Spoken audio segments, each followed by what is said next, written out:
Some of the great players are so compelling and their careers so scintillating that you voted to see them twice.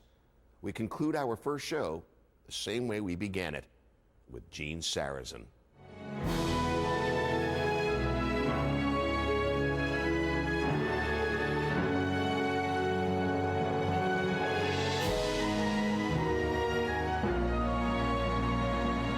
I'll never forget, during my 30 years of championship golf, there's a wood shot that stands way out, and that was my number 4 second shot at the Augusta National Golf Links in 1935. It was the last round. It was late afternoon, and I was paired with Walter Hagen. We were both just walking around together, discussing many things that have happened in the past. And all of a sudden, as we approached the 15th tee, we heard a crowd roaring. Craig Wood had just pulled a long putt for 282. As I approached the 15th tee, I asked my caddy what I had to do to tie. Well, just at that moment, Hagen heard me ask the question, and he laughed. He said, "Well, kid, all you have to do is finish 3, 3, 3, 3. He says, "That shouldn't be hard for you." And now we're going to reenact this famous shot. My caddy took the ball, gave it a good washing, and then finally gave it a good luck kiss. But here I was, 3 strokes behind and 4 holes to go.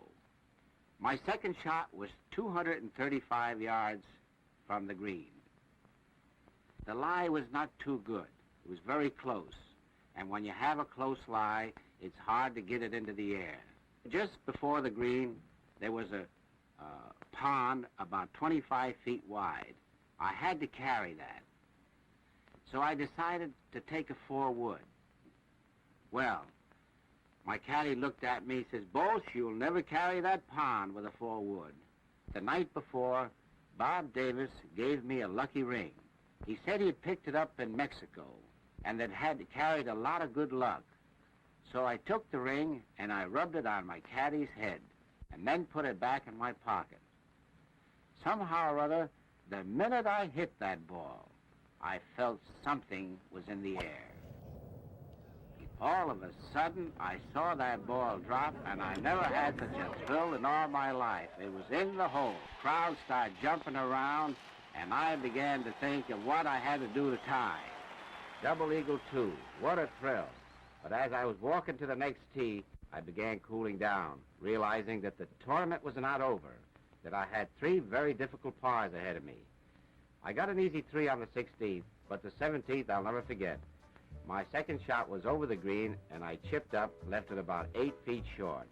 Well, luckily, I holed the putt. But as I went up to the 18th, the wind had shifted. I hit a good drive, and when I came up to the second shot, which I'd been playing previously with a 6-iron, I noticed that the distance was much longer, and again I had to pull out the number 4 wood.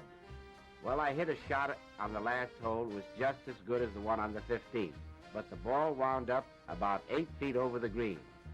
I chipped down and left myself a very difficult putt, over 3 feet long. You know that I didn't even line that putt up because I was so afraid that I might miss it. Well, the putt went in, and the next day, after tying wood, I beat him in the playoff.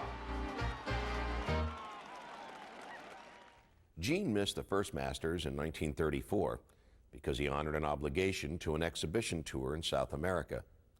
In winning the Masters in his first attempt in 1935, Gene completed what was later characterized as the professional career Grand Slam, the winning of the U.S. and British Opens, the PGA, and the Masters. Only 3 other men, Ben Hogan, Gary Player, and Jack Nicklaus, have equaled that achievement. Please join us when we unveil your choices for the front 9 of the greatest golf moments of the 20th century. As we leave you, we share some memories from the back 9.